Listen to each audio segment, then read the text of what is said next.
భగవద్గీత 310వ రోజు 2వ శ్లోకం. అధియజ్ఞః కథం కో అత్ర దేహే అస్మిన్ మధుసూదన ప్రయాణకాలే చ కథం జ్ఞేయో అసి నియతాత్మ అభిః.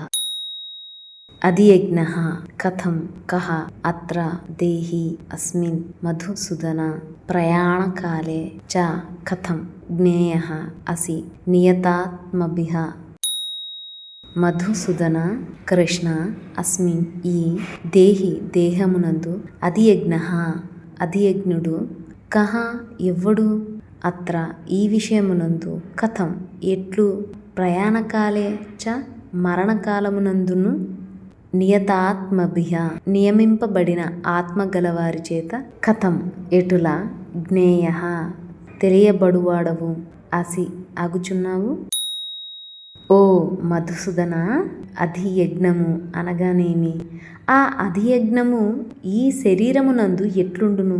అంత్యకాలమున మనస్సును నిగ్రహము చేసిన యోగులు నిన్నెట్లు తెలుసుకొనగలరు?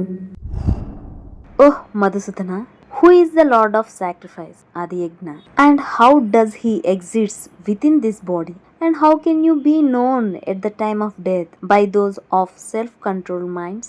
ఓ మధుసూదన, ఈ శరీరంలో అధియజ్ఞుడు ఎవరు? ఆయన ఈ శరీరంలో ఎలా ఉంటాడు?